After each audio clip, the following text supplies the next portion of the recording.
right. I don't know what happened to my picture. There we go. There we go. All right, I would like to welcome everyone to our first WCA Second Saturday session. Today we have the WCA Leadership Interview Project. WCA's Art Writers Committee is interviewing Ruth Weisberg, Barbara Wolanin, and Yuriko Takata, and we will have ample time for audience interaction and questions. The WCA Leadership Project is spearheaded by the WCA Art Writers Committee, and it's an initiative to record and share interviews with WCA leaders in conjunction with celebrating WCA's 50th anniversary. So welcome everyone. Thank you for coming. And I am going to turn everything over to Patti, Jordan, and Chiara. Welcome everyone.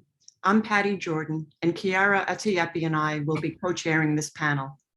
We know many founding members in WCA have reiterated that immeasurable amounts of feminist content in the 1970s and 80s was co-opted by white male artists.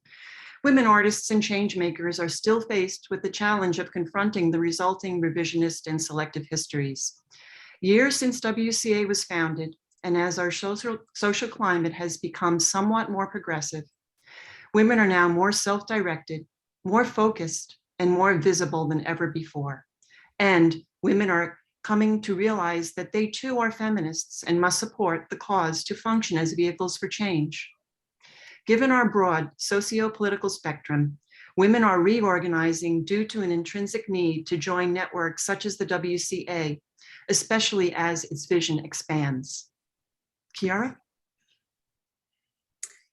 Thank you, Patti. As women artists and cultural workers, it's imperative to continue to question women's status in the contemporary art world today. More spaces have been claimed for women as we enter the beginning of a post-capitalist era. We now have an abundance of new languages to describe and articulate patriarchal and colonialist tendencies aforementioned. One essential task is to persist in advancing archival practices towards spheres of arts activism. Another area of focus is women's career, professional development, and self-advocacy as prime vehicles for change. We must also continue to hone our ability to traverse ever-changing spaces, from domestic spheres to community spheres, and from local spheres to global spheres. We'd now like to introduce our panelists. Yuriko Takata is an artist and longstanding WCA member and has served as leadership in various capacities for the Northern California chapter. She was influential in the WCA conference and exhibition Impact, Legacy of the Women's Caucus for Art, 1972 to 2016. In addition, Yuriko has participated in the large-scale organizing of WCA's Lifetime Achievement Awards. Ruth Weisberg joined WCA in its founding years back in 1972. She is a multidisciplinary artist working in the genres of painting, drawing, and installation. Ruth is Professor of Fine Arts at the University of Southern California and is former Dean of USC's Roski School of Art and Design. Her work is held in the permanent collections of over 60 museums, nationally and internationally. Barbara Wolanin is a long-serving member and is active in the Washington, D.C. chapter. She served on WCA's national board. Barbara held the position of curator for the Architect of the Capitol in Congress from 1985 to 2015 and is now curator emerita. Here, she oversaw the conservation of murals, sculpture, paintings, research and education, archives and exhibitions. She holds a bachelor's in studio art and master's degree in art history from Oberlin College, an MAT in art education from Harvard University, and a PhD in art history from the University of Wisconsin-Madison. Now, let's hear from our panelists on their experience as leadership in WCA. Chiara?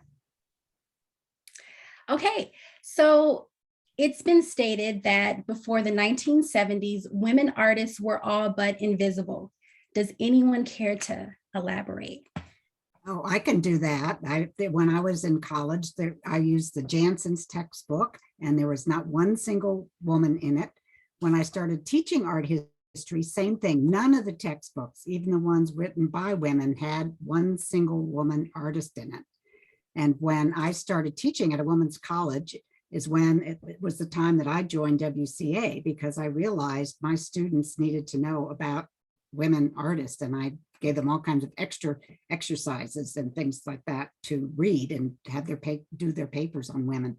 But I grew up in Washington, and none of the museums even had women artists. Maybe Mary Cassatt at the National Gallery, she was probably the only one. So it was just the idea that women artists didn't exist up until the 70s. Wow, I just wanted to say, first of all, thank you, because as a new member, I think so many people don't even realize that all the work that has been done, and it wasn't just like this. So thank you. And so my next question, how has WCA evolved in expanding exhibition and networking opportunities for women in the arts? Anyone want that one? Okay, Ruth. I think the WCA has played a really effective and dramatic role in gaining much more attention for women artists and their work. In 1972, as part of the initial surge in the women's movement, artists were very, very active. And the San Francisco conference, I can talk about this at some length, in a relatively small room, we founded the WCA. I was there. I was one of the youngest people there. And so sadly, a number of the women, or all of the other women who were in the room, have passed on. I think I'm the lone survivor. There were women. There was also a group of African-American men in the room, which was interesting. I think there were white men, but there were Black men. And I think that we affected that movement as well, in indirect and indirect ways. Ultimately, in 1976, when we had a big march on the Los Angeles County Museum, led by myself and Suzanne Lacey, the only men who marched with us were African-American. So that's an interesting sidelight that maybe hasn't been attended to or published. I love that. Thank you. And so my next question is, thank you, Ruth. Is it important for us to attend studio visits with other women artists? Obviously, yes. Who wants to go? You guys can just jump on in there. Yeah. Well, I know that I went to countless, maybe 15 to 20 years of conferences at the Women's Caucus for Arts, always in conjunction with CAA. So all that excitement of getting all these artists and women artists from all over the country, really. And that we would visit these amazing artist studios. And after years of it, we were also amazingly inspired and educated. And I think it was a huge part of WCA meetings, the national ones for me. And I also think that's an important part of the chapters too. I know in our chapter, the studio visits can be so meaningful, and something we haven't been able to do during the pandemic, but hopefully more of them can happen. One change, CAA did meet, all around the country in major cities. San Francisco, Los Angeles, Seattle, all had meetings. Chicago, of course, and New York. But then I don't know exactly how many years ago, but the CAA constricted the list of where it could meet to Chicago and New York, which, I understand the reasoning. There's economic reasons to do it that way, but I do think that the kind of energy that we were able to both give and receive from individual chapters in different parts of the country has been hurt by that focus that were I all ab- in New York and Chicago. absolutely agree with you. We used to have chapters form. That's when the DC chapter got going, when the meeting was in DC in 91, and we've been going ever since.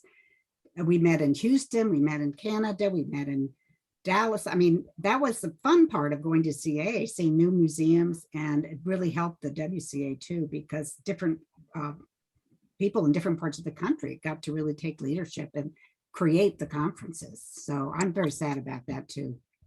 Not even to California, which is terrible. Right. So this is just a new question, but do you think that's something we could bring back, should bring back? Kind of meeting in different places and being influenced by each other, whether physically or virtually. So what WCA has done is had summer board meetings, with different places. And that has done some of that, I think, for WCA in the summers. And I got to go to Montana the only time, and that was for a WCA summer meeting. I mean, really, looking back at my life, that's been a big plus. But I think it's sad about the College Art Association. I remember talking to some of the leadership, and they just kept claiming, and they were losing money if they didn't go to just the big cities. And that's really too bad, I think. So what specific spaces should we occupy to create permanent change, such as academic, political, or cultural arenas?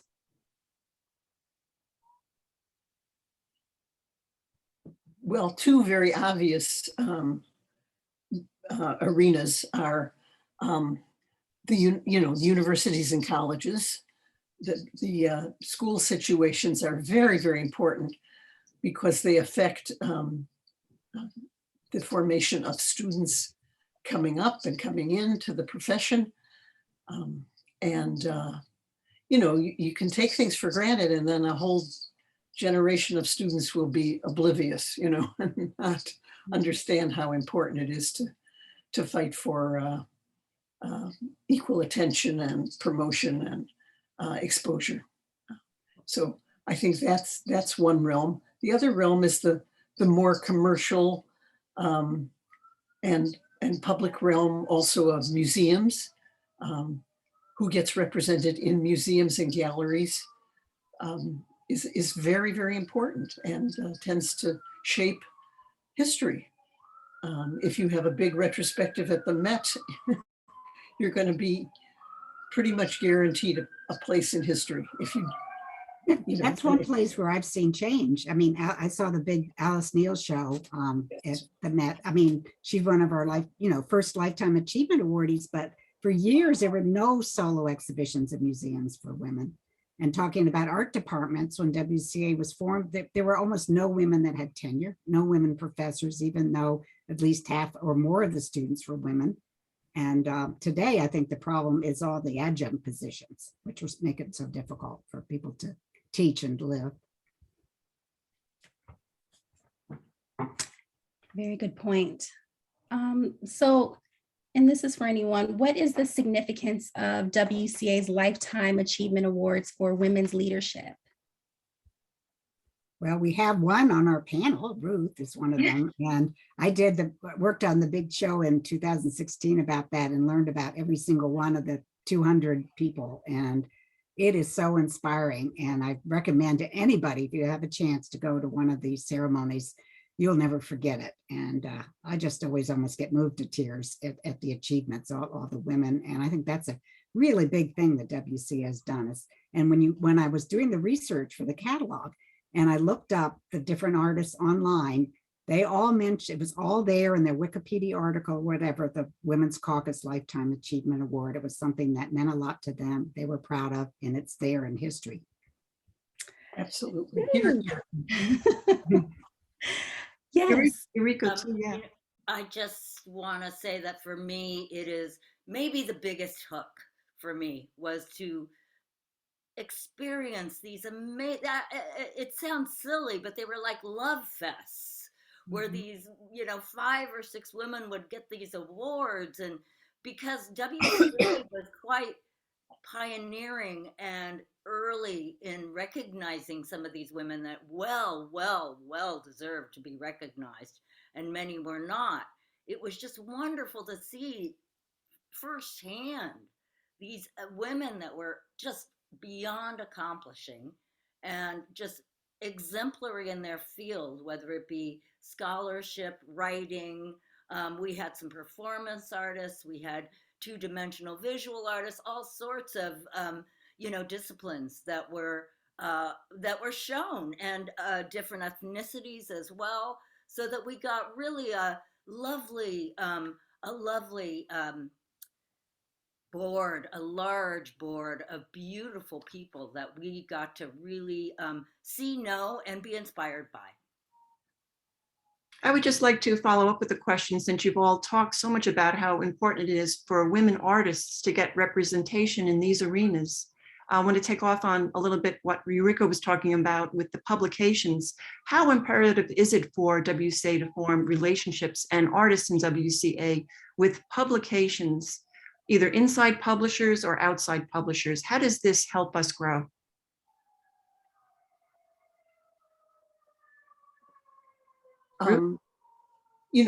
The written history is the history. When people pass on, their individual memories can easily be lost, but the written history remains. I think that has also now shifted and changed and been affected by other kinds of recordings, things online, and it's written in books, but it's not only written in books, it's also in other locations now. So, this is a different world than it was 30 years ago, 40 years ago, 50 years ago. There are more avenues of exposure. And I think we've taken some very good advantage of that and need to continue thinking about that, how to expose a more general population to the achievements of women. Right.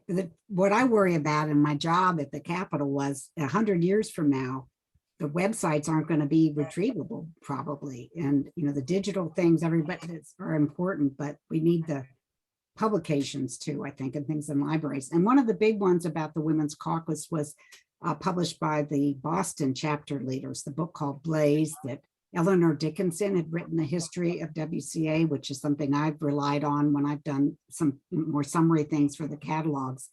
And that conference, that was very inspiring because a lot of people women there talked about how much WCA had meant to them. And that book is really worthwhile. So we need things like that. But I also think the Lifetime Achievement catalogs are also a very good thing that WCA has continued to be dedicated to getting these published and fundraising for them and everything.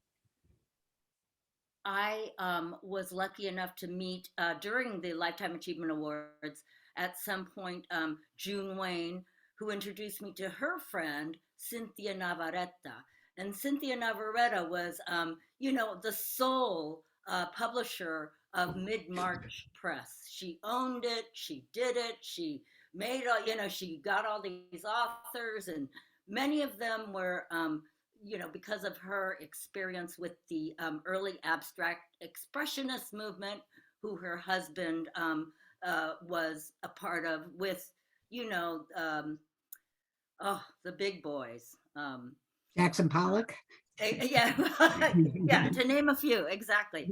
And that her books were amazing. She had like 50 titles. And at that time, to do a book in the 60s, I think it might have been, on early Western women photographers was one of them, and feminist surrealists. I mean, she really had quite a roster of books that she would have at the WCA book fair. I mean, the CAA book exhibition every year for decades.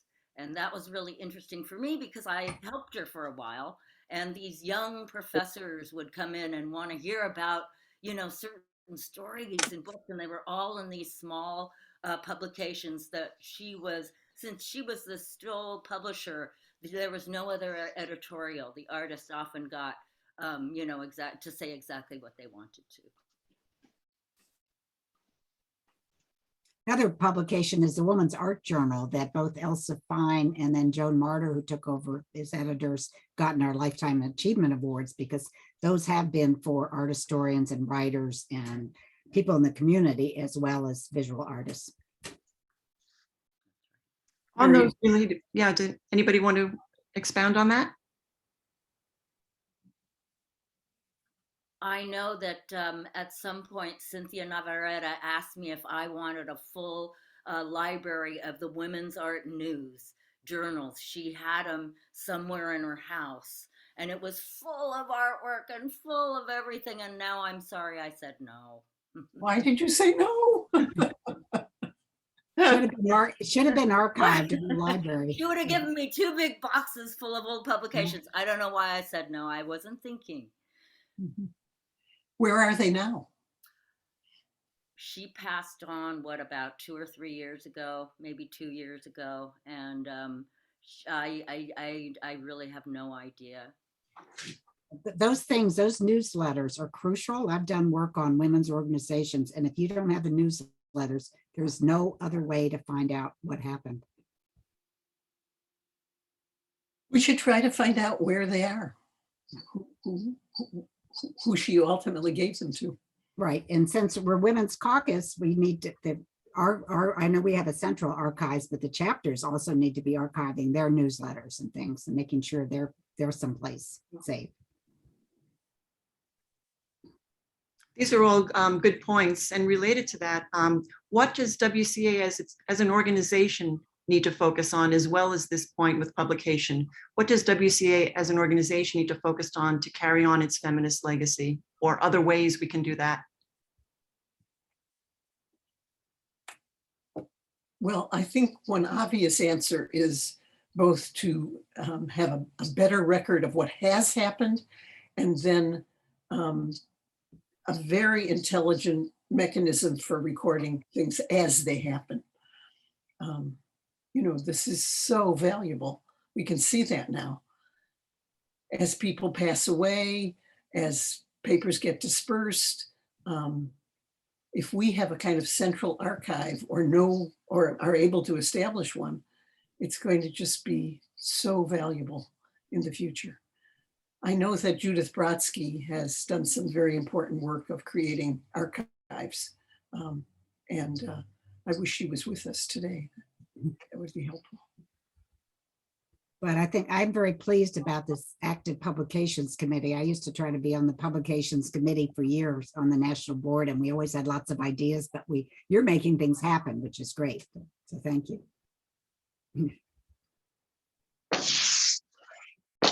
Thank you all. We have one last question to the general group before Chiara asks individual questions to Yuriko Takata.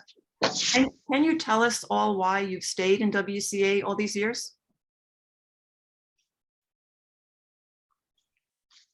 I've stayed because I love the people I've met on the national level and the chapter level. And I've met people I never would have met in my life. People that were like art teachers in DC, people from all around the area. And that's what's kept me in. And also I love the idea of being with artists. I'm an art historian. So that's part of the draw for me, is I love all the artists that I've met.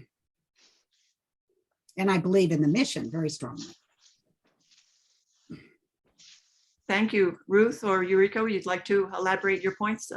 Your take? I would probably say the same thing. I mean, we used to have a lot of fun at the meetings, chapter meetings locally, and the Lifetime Achievement Awards, of course, but just the conferences, the WCA conferences, and the few CA things that you would go see. It was really pretty enlivening and inspiring, and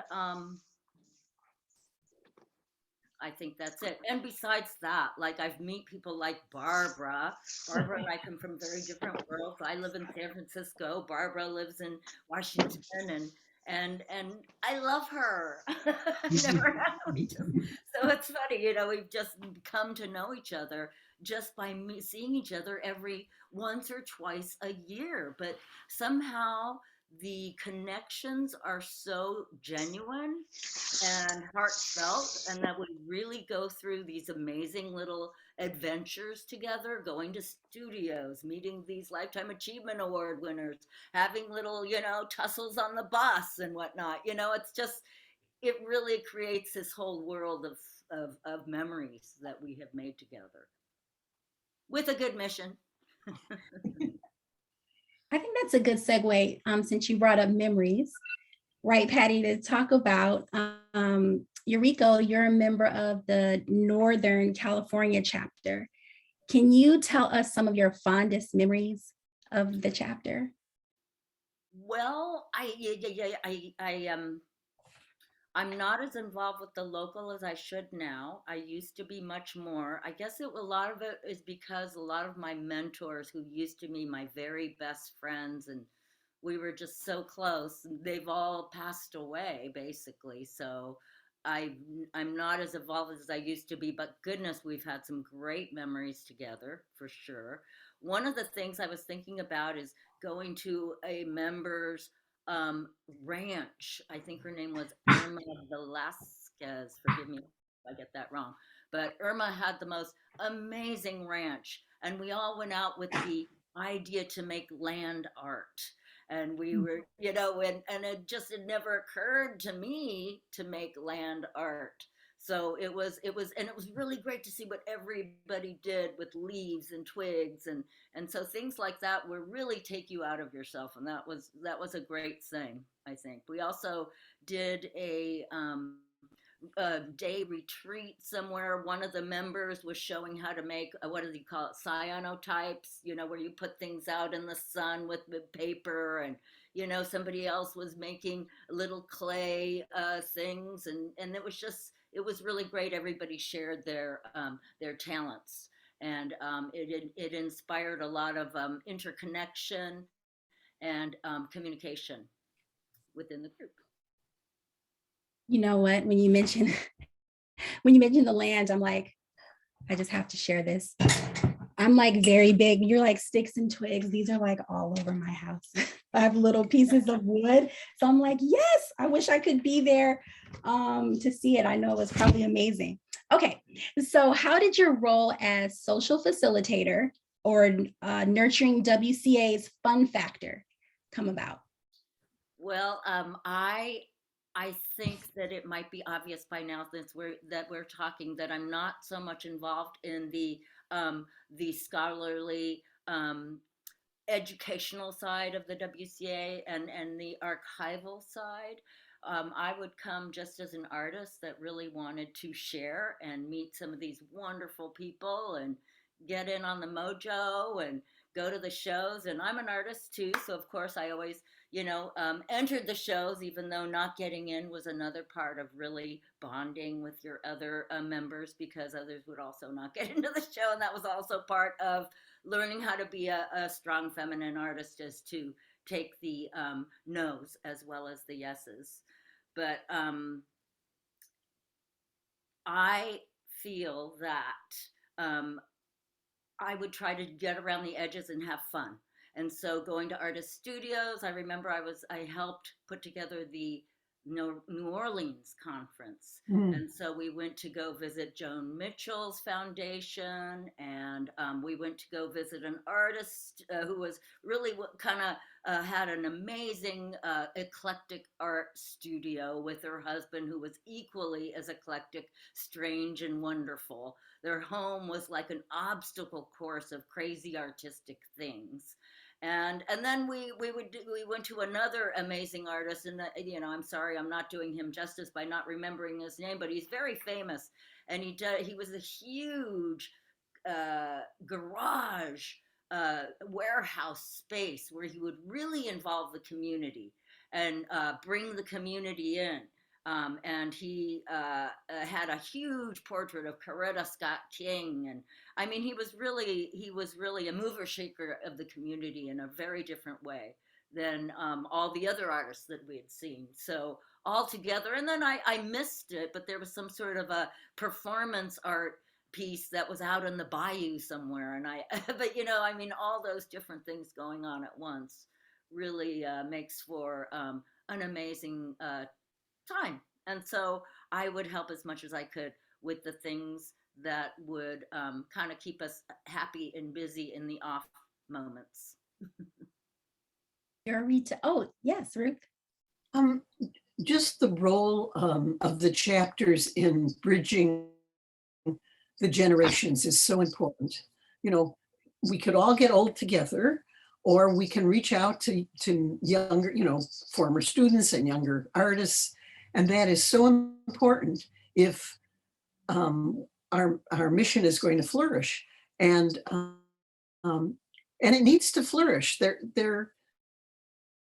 Things are much better than they used to be, that's true, but they're not perfect by any means. And part of the reason that we've continued to make progress is that we've continued to apply pressure and create attention attracting mechanisms to women artists and their work and their exhibitions. And we really, there's an urgent need to go on. And the chapters are so important to that ongoing recruitment of younger women artists. I remember one of the most rewarding projects that I was part of was a lunch in New York City. And I believe it was under with Priscilla Otani, the current president. She was quite a dynamo. And we came up with something called, it was a breakfast where we had 5 different tables with like 8 to 10 people a table. And at each table was an honored elder artist of some sort. So we invited, many of them were ex-Lifetime Achievement, awardees.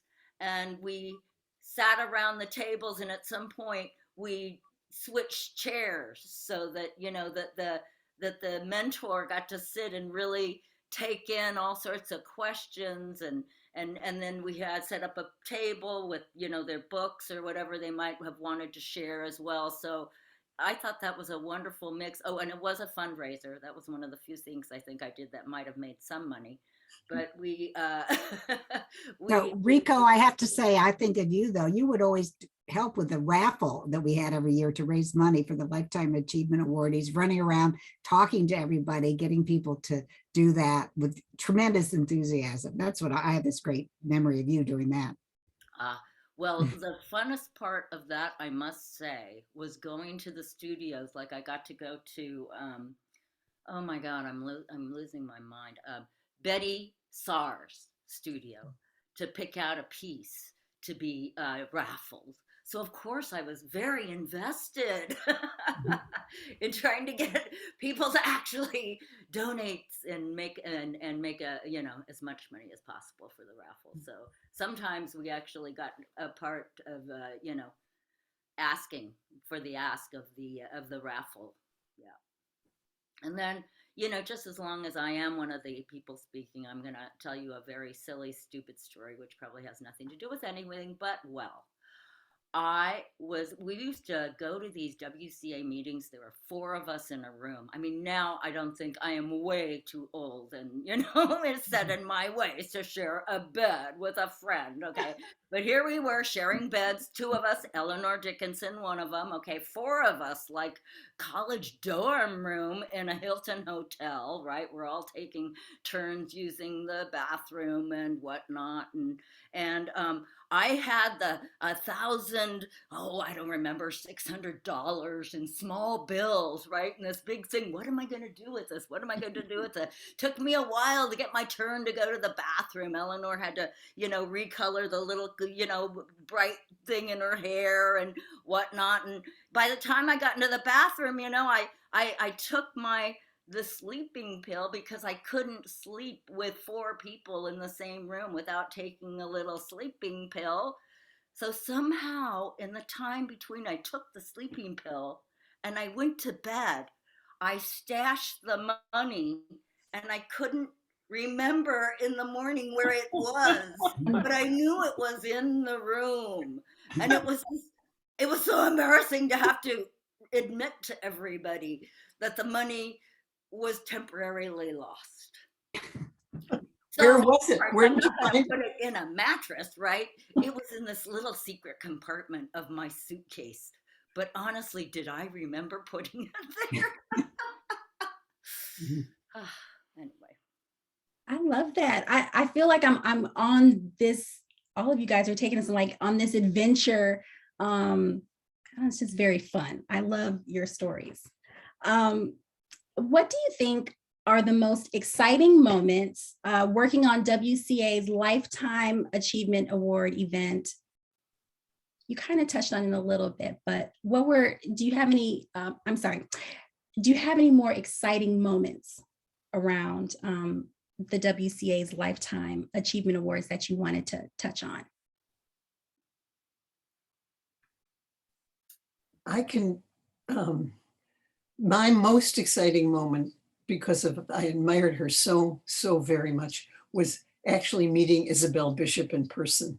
Oh, And being wow. able to tell her how much her work meant to me. I mean, Was that in 91? memory all my life that I actually was able to tell her. And she was very unassuming person. She didn't want the praise. She was amazing, both as an artist and a person. Thank you.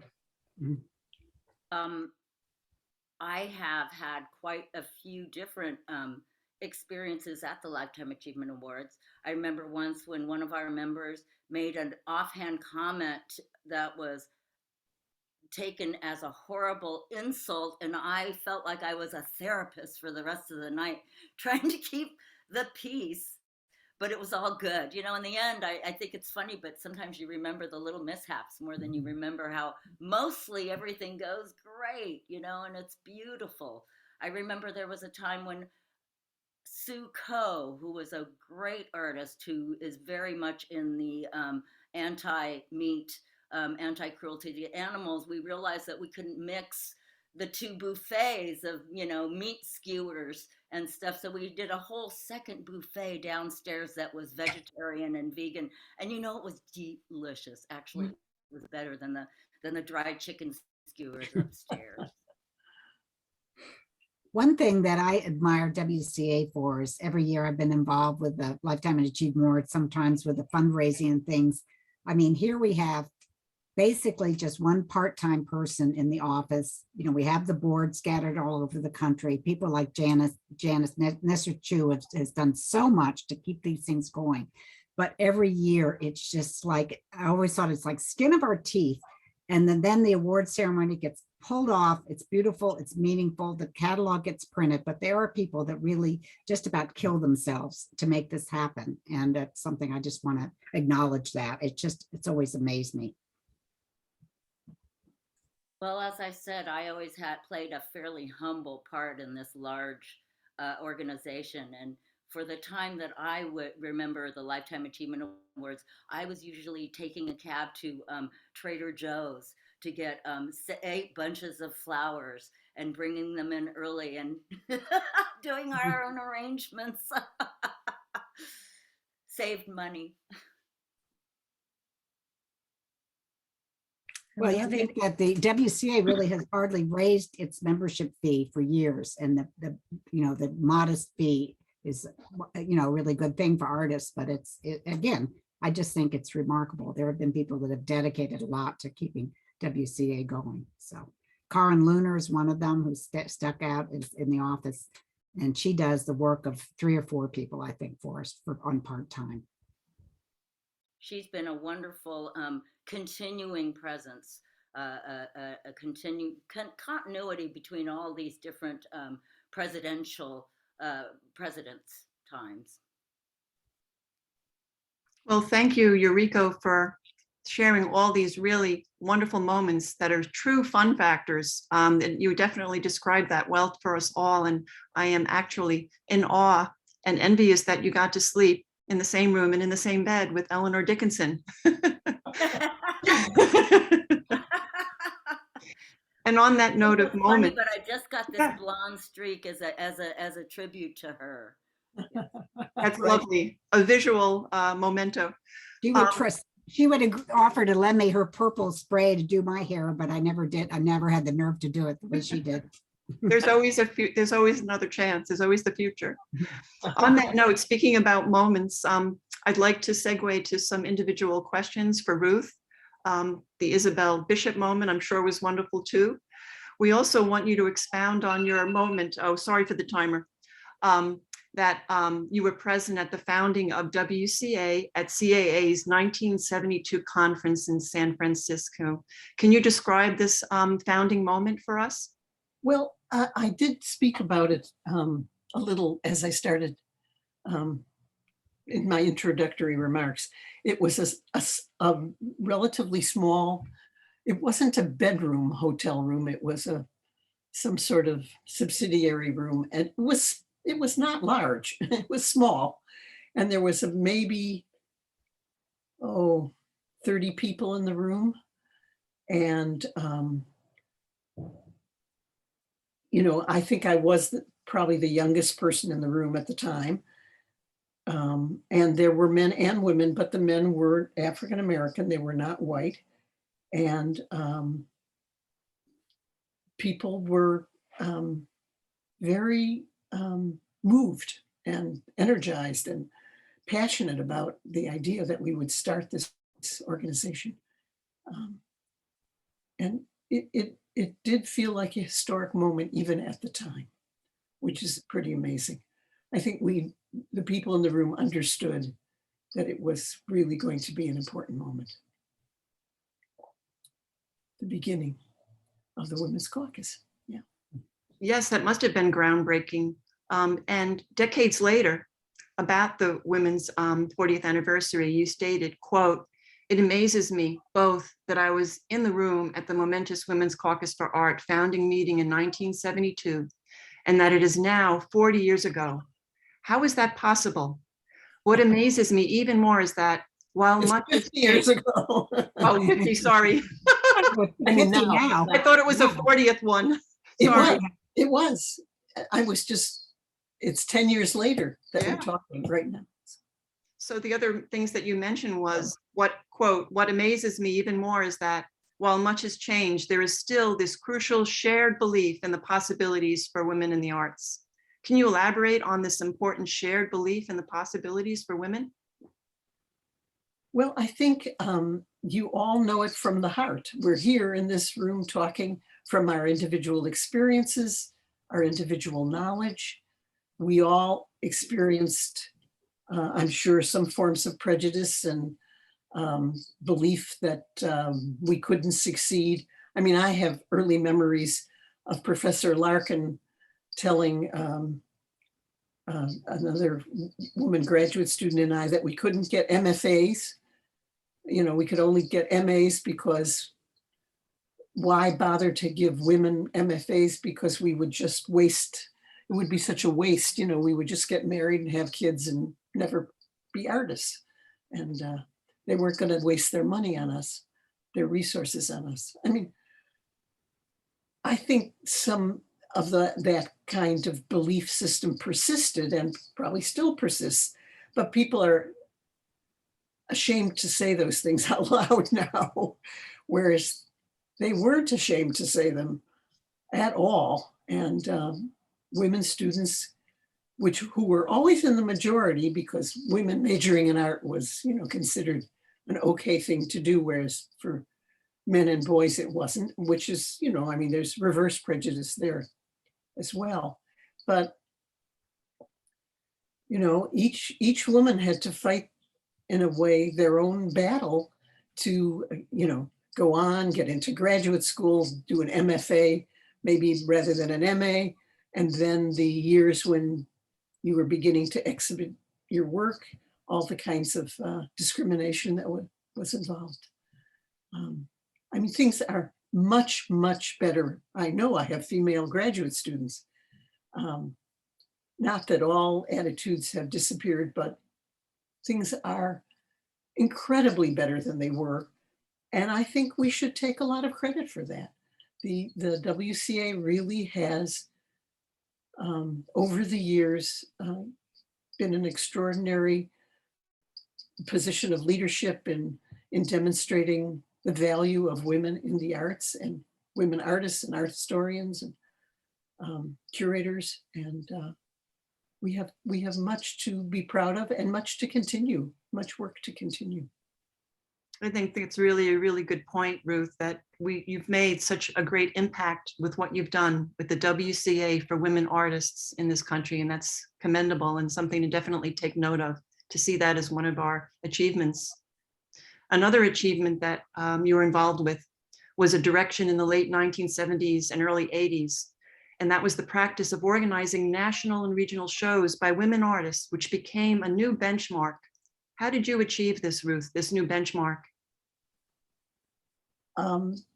Well, first of all, just the understanding how important exhibitions were and the kind of discriminatory practices, and fighting it tooth and nail everywhere we could. We didn't always win.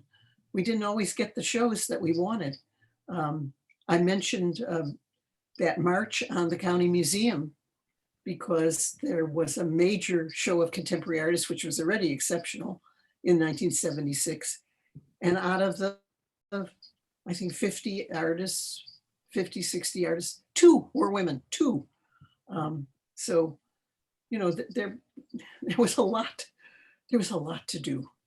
And there still are things to do, but there was a heroic period. That's for sure. And did they start out locally first in order to reach the national level just a little bit later? Yes, I think that's a good description. Right. And, you know, in a sense, everything that becomes national starts out local, starts out somewhere, some specific place and group. The original meeting for women artists was at Cal Arts, actually, and in 1972. Right after the conference in San Francisco. So it was in Los Angeles, and there were people, at least from all over the state. There were some men in the room. I sat with Judy Chicago and Stanley Grinstein. So Stanley was the founder of Gemini Gel, the big print workshop. So we had friends among the men. There were men who cared, and that was very important. We needed allies. Absolutely. But it was, it was a different world. I mean, not that there isn't prejudice of all kinds. There is, terribly enough, but it is so much better than it was. You know, my female graduate students are looking at a much brighter future than we were. So and that's work we've accomplished, that we've made a tremendous difference on. Thank you for reminding us all about that, Ruth. And you're still quite active on a national level and as a member of WCA's Southern California chapter. How has the chapter evolved over time, would you say? Well, it's gotten much bigger and it's more diffuse. You know, it's in more parts. How are you going to define Southern California? Where does it stop and start? So it's much more active in the southern part of and the northern. I mean, it's just a larger geographic area that's served and taken in. So the chapter is definitely larger than it was, which is very good. Thank you, Ruth. And now I'll pass over to Chiara, who's going to ask Barbara Wolanin individual questions. Hey, thank you. Barbara, what led you to join the Women's Caucus for Art back in 1978? Well, I think that maybe what really got me was going to college art and seeing the first big show of women artists in history from 1550 to 1950 that the leaders of the Women's Caucus, Anne Sutherland Harris and Linda Nochlin, prepared. And this was a huge show that traveled around the country, showing all these women that we'd never heard of, from the Renaissance on to up to the the 20th century. And I got a job teaching at a women's college, Trinity College, as I've mentioned, and joined. I think I joined the caucus then. I started bringing women into all my courses, and with the graduate, I had art history majors and things like that there, and then also there was a meeting of the women, the big year, the 1979, when the Lifetime Achievement Awards were given. There was this huge campaign to get as many shows of women artists all around the city. And they ended up having over 40, a poster with 44 shows on there. And I was in this little college and I was asked, would you please do a show? Because I just joined Women's Caucus. Would you do a show of a woman artist? And I managed to pull that off. We didn't even have display panels. I had to get those bought. And I did a show of a woman photographer. But I think I did not get to the conference. Darn it, I missed the first Lifetime Achievement Award there. But that's when I first got involved. And there was a chapter, a local chapter that was meeting then at the Washington Women's Art Center. And I did go to a couple meetings. But then it kind of faded over time and didn't pick up again until 1990 when the national conference was going to be in DC again. And there was a call for people to come help. And that was another thing I remember. This huge room was filled with people that all wanted to help and got on committees. And I got on the exhibition committee and I ended up during the national exhibition that year for DC. And I got a curator that I knew at the Hirshhorn Museum to do it with me. Those days, it wasn't digital, it was all slides. We had 500 slides to go through. It took us weekends to look at them all and to pick the winners. So that's when I got involved, and then the chapter has gone on from then. So I got into the chapter, wasn't very active, got more active. And then all of a sudden one time, it's like the chapter's going to fold if we don't have a president. So I got my arm twisted to be president and did that for 2 terms, even though I had a really stressful job that I was doing at the Capitol. I managed to do that too. So. Wow. You mentioned that when you first joined WCA that women weren't even in the textbooks. Can you tell us how what you did to shift that?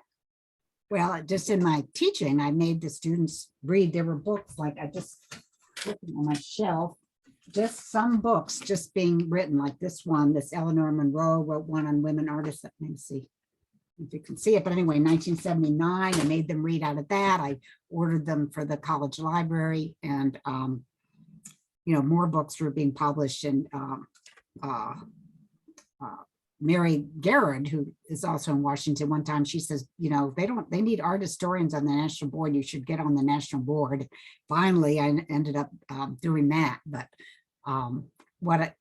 as I said, the WCA really is, it's really happens on the chapter level, and with the national kind of holding it together, giving the structure, doing the conference, but a lot happens with the chapter. So for a while I was Southeast regional chair, and somebody again twisted my arm, talked me into doing it. That would be fun. And so that was fun. And then one year I was and I would go to I got to go to the meetings because I could get paid to go to college art by my job. So I was able to go, and I ended up being the chapter representative and going to chapter council. That's when I first met Laura, when she was representing her chapter. And one year under Dean Dresser that we met for chapters council, and everybody looked around. Dean says, "I'm the president that leads this, you need a chair." And I just started leading the meeting because I'd been to a lot of them, and I got into the position that way. And then Laura took it over later. But that's really fun because you get to know what's going on in chapters all around the country. And I think that I know in the DC chapter that every time somebody goes to the national conference, they get such a different view of what WCA is about, get so excited about it. They're always really happy that they spent the money and the time to go to the national conference. Here. Thank you. Ruth, would you like to share on that? Yeah, just a couple additional notes. A lot of heroic publishing and meetings and shows. The show in 1979 was really important, very important. But by the early 90s, things had significantly changed, and I became the president of the CAA. Right. I'm the third woman. The first 2 were art historians, not particularly feminist, but some. And then after me was a male president. And then Judith Brodsky was the second woman artist president.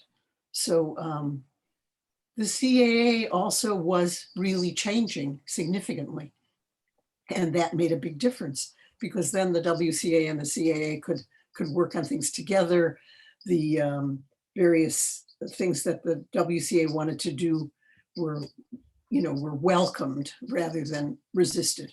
So very important that the CAA itself changed significantly. Right. And CAA still has a committee on women. Sometimes one year we did the awards together with them. I got on that just because Eleanor, I think, had done a lot with, trying to keep it working together, but it's not always easy. Yeah. How do you feel being a WC leader shaped your scholarly or curatorial practice? Well, my interest in women artists, I've written on a lot of women artists that I've gotten to know. I did my PhD dissertation on a male artist, but he had a lot of women students. And so I got to know those. I've done exhibitions on them. I just did an exhibition last year of an organization that those women were part of. So it has made a difference in my life. And at the Capitol, I was always interested in researching the works of art by women or of women in the Capitol, and seeing actually in the late 19th and early 19th century, more women got commissions to do art, do the statues than they did later in the 20th century. So, it's things that changed. Ruth was saying about how, her advisor didn't think she should get an MFA. Well, I had the same kind of thing. I had graduated, I went to Oberlin College. I was a studio art major and took half art history, and I applied for art history PhD at Harvard and was told kind of the same thing. We're not admitting you. You're getting married, so you're just gonna have children. You'll never finish. So that's when I went back and got my master's at Oberlin, then got my degree at University of Wisconsin. And later on, one of these things that I was glad happened was my husband was leaving me. I had to get a job. I applied for every job I could at College Art, and one of them was with Harvard. And the same man that had told me that was sitting in the interview room saying, "Oh, I remember you." And I'm like, they're going to interview me as for a teaching position when they wouldn't let me in? I love it.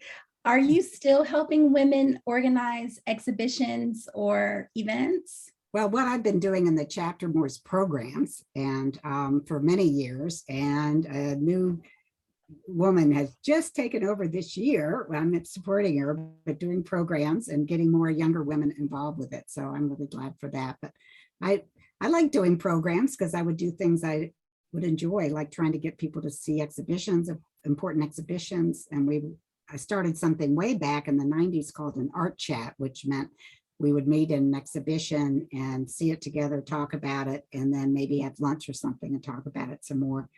And still been doing those just until recently. So there's a lot of wonderful people, including Sandra Davis, who's done wonderful exhibitions with our chapter, really bringing they make challenging topics for them on racism and diversity and immigration, things like that, which have really been great. But so I entered a couple exhibitions, not too many. I do make a little art, but I've done the programs is what I've done mostly. Thank you, Barbara. And can I just say something and add just a little something there, is that I think that with the exhibitions that the WCA manages to put together by hook and crook, both on the local level and on the national level, that it opens it up to all the members bring in their work, they learn how to ship their work, how to send it, and then they get it on their resume as well, and seen by a whole different group of people on the other side of the country.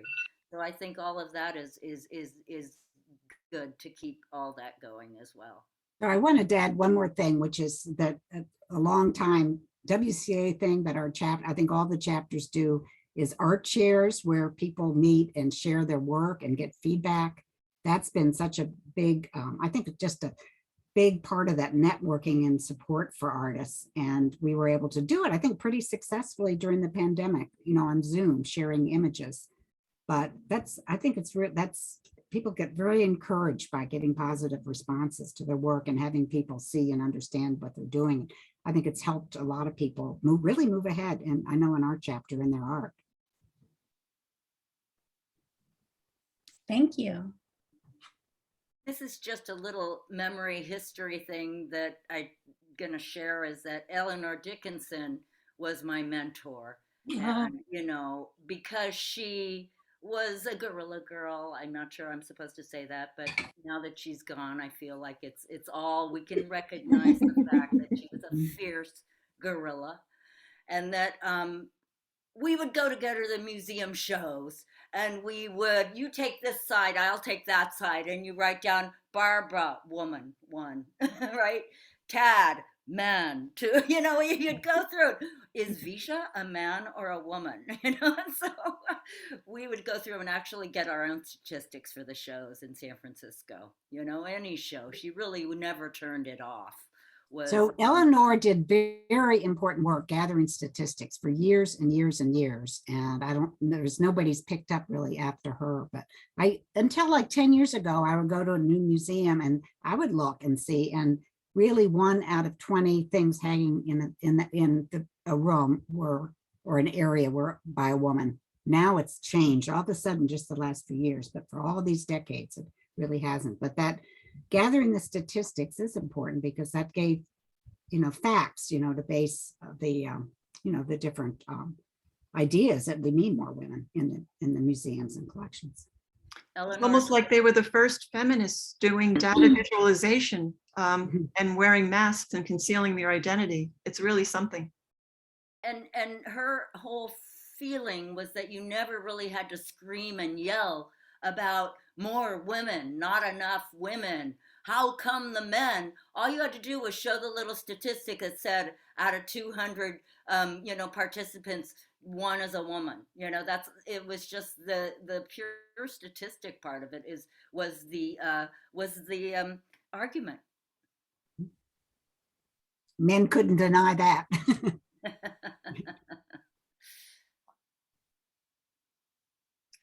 Could we ask one more question to Barbara? A little bit more about your major achievements as Vice President for Chapter Relations from 1998 to 2010. Is there anything you'd like to share with us with that, Barbara? Oh, I don't know. I mean, it's just, I think it's an ongoing thing. As Laura knows, you're trying to keep in communication with chapters, try to encourage inter-chapter communications and things like that. And,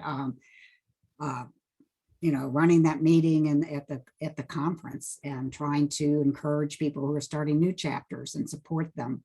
I mean, there was also things like, we worked a lot on the chapter handbook. I don't even know if it still exists, for guidelines for people starting new chapters. How you set up your bylaws, what do you have to do?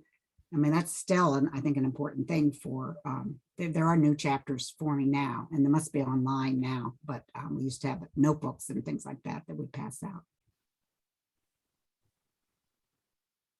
Well, thank you to all our panelists, Yuriko, Barbara, and Ruth, for such a really informative and inspiring interaction here. It wasn't just individual interviews. We all were able to have a really cooperative and collaborative conversation. Thank you, all of you. And also to our Zoom host, Laura Morrison, WCA past president. Laura, did you want to take it over in terms of introducing and opening it up to the audience for some Q&A?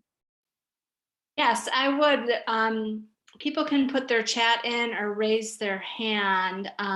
There was one question from Sandra Davis regarding the Black men that were in the room when WCA was first founded.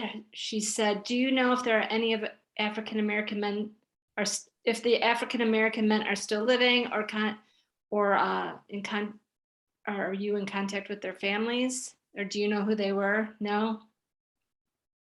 But it is noteworthy that on two very public, well, not public occasions, but on 2 formative occasions, on the West Coast at least, that the men who did show support and interest were all African Americans in the room initially, and then at the march at the county museum.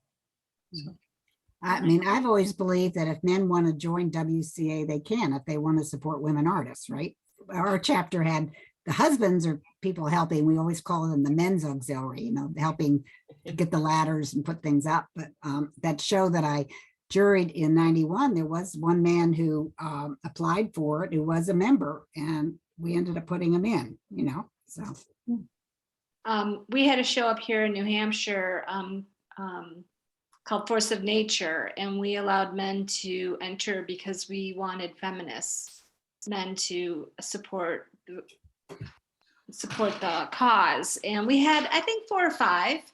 And you know, what I like about WCA is we're very inclusive. Anyone can join, men, women, doesn't matter, and be part of the organization. Let's see. Renee Sandel said to everyone, is there a clearinghouse for publications? I have a batch sitting in my pile. Renee, what batch of what?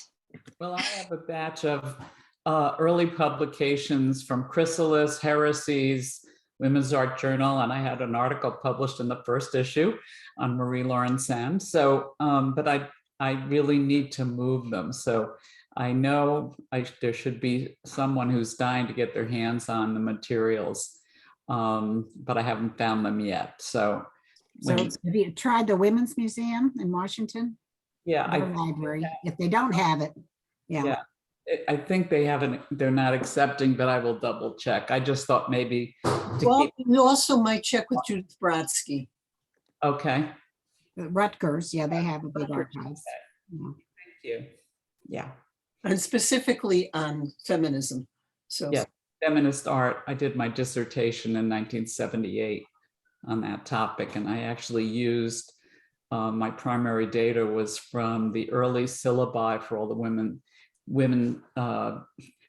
all the feminist art courses. That's what I've analyzed. So yeah, long time ago. Same issues too. All right. Going through the chat, does anyone have some other questions? So I just wanted to, Barbara, you asked if the membership handbook still exists. Yes, it does.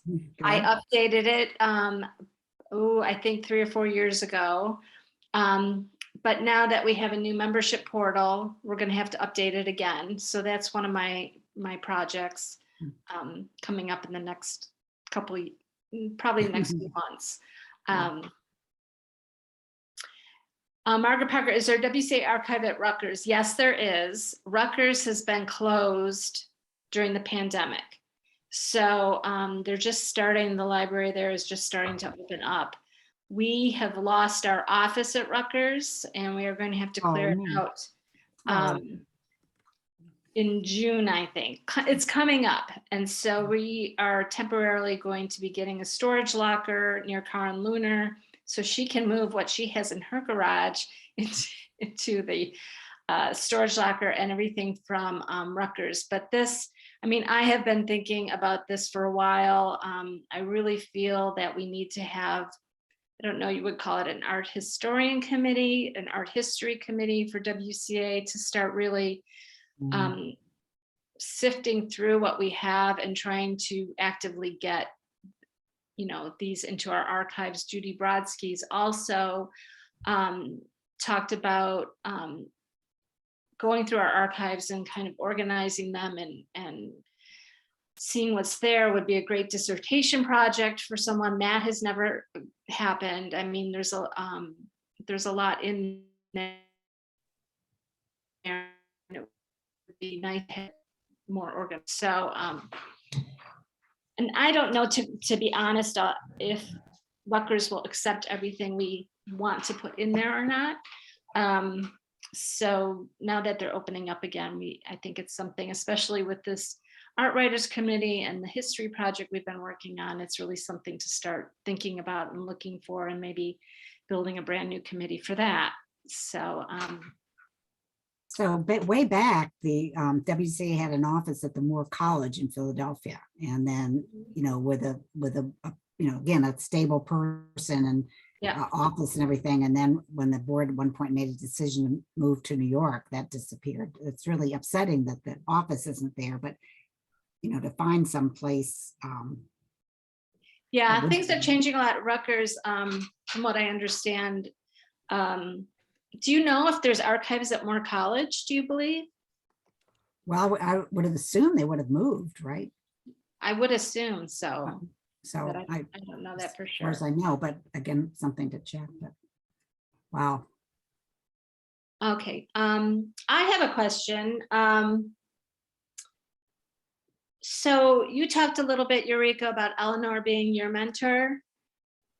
And I'm wondering, Barbara and Ruth, if you had mentors that you found in WCA, or if you've mentored others.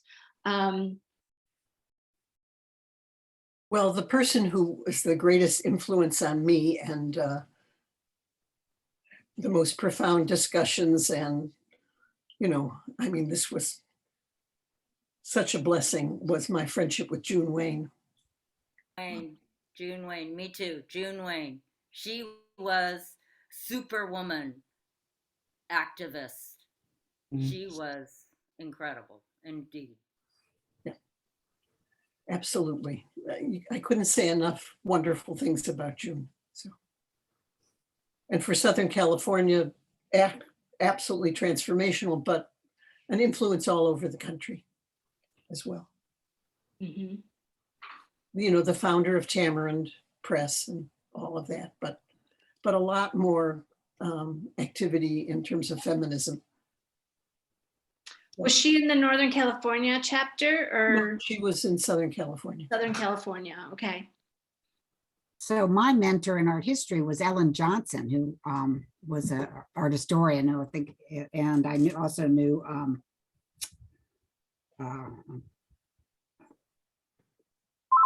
I'm forgetting her name, another one of our Lifetime Achievement Awardees at Oberlin, but it wasn't so much just with feminism. It was more with people like Eleanor Dickinson, people like that I met through WCA, I think, and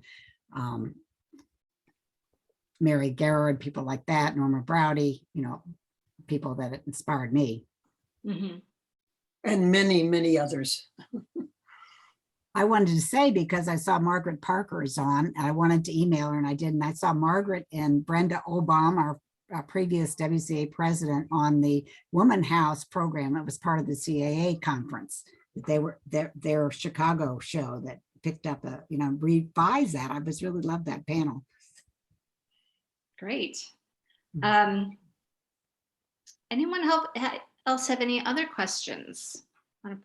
We've talked a lot about the history. One of the things, as I've been president and reading through things, I was kind of amazed because I didn't know tons about WCA history, but reading more deeply, I'm astonished by how much change WCA affected at CAA in the first few years it was in being. I mean, those early years, the women in WCA did so much work and affected so much change and were the basis of the feminist art movement. I mean, I had no true idea how important WCA was affecting all of this kind of change and their place really in history in the feminist art movement. And it's been extremely impressive for me. I want to thank everyone who has worked towards this and continues to. And it's been very rewarding for me as president to learn this, and I really like the work that the Art Writers Committee is doing. And I think programs like this are going to be very informative to a lot of our members. So I wanted to know if Barbara, Ruth, and Yuriko, you had questions for the others. Ruth, was Cynthia Navarrete in that room where you were opening up the first meeting of the WCA. I thought she mentioned that she was, but It's very possible that she was. Thalia Guma Peterson was in that room. Yeah, Thalia is the person I was trying to think of. I knew her at Oberlin. Yeah, yeah. Thalia yeah. was- How about Mary Garrard and Norma Browdy? Were they there at that first meeting? I don't believe so. Maybe not. Yeah, Terribly important, but not at that not first. that very first one, but she became an early on president and got it, the organization incorporated, got it, made the affiliate association, kept that association with CAA. And wasn't it Mary Garrard who really had the concept of the chapters and got the first chapters I rolling? think so. I think, yeah, there was the DC, there was ones in California, New York. Yeah. And then gradually more and more, so that it wasn't just a, and that's been so crucial for the organization. I just also wanted to share that the WCA interview project that is now up, the interviews, the videos that were done live that are on the Art Insights blog, really also sort of mirror what the things that you're talking about here, including Mary Garrard's recent interview done by Margot Hobbs. And some of these points that we're talking about are listed in these interviews. It's a wonderful archive that Chiara and Marianne McGrath are developing. So furthering some of these conversations, we have a beginning record there as well, as in addition to the Art Lines magazine. So, and some of you have already done the interviews, and we're hoping to do an interview with Yuriko Takata soon as well. Great. Really important work. That's great. Thank you, Patti, for doing this and for getting both of you, yeah, for doing this. Patti, thank you, Chiara. Thank you so much. Yeah. Thank you, Laura. Well, thank you, everyone. I'm sorry we couldn't meet in person. We would have been doing this at the WCA conference last month. So that's a shame, but I'm so happy that we were able to record this for Zoom and for our membership, and we'll be sharing it with everyone. So actually, probably more people will be able to see it and experience it than who would have all been able to come to the conference. So I think that's a lot of fun. I'd like to say that the next second Saturday is on April 9th from 1 to 2:30 p.m. Eastern Time. And I'll just read the description for it. It's the role of art and activism in science, technology, engineering, and math, STEM education. Amanda Banks chairs a multimedia session on the role of art and activism in STEM education. Panelists will present projects that brought art into traditionally STEM disciplines such as life science, medicine, and engineering. The advantages of a more holistic education will be considered, and innovative projects such as art made via bacterial culture will be presented. And the panel chair is Amanda Banks, who is the president of the Alabama chapter. And the panelists are Jessica Nuno, Sarah Adkins Jablonski, and Phoebe Burns. So we will have that up on our website soon and in the April Pulse, and we'll start doing social media posts for it, and people can register to get the link for that through our membership portal. So I want to thank you, everyone. A round of applause.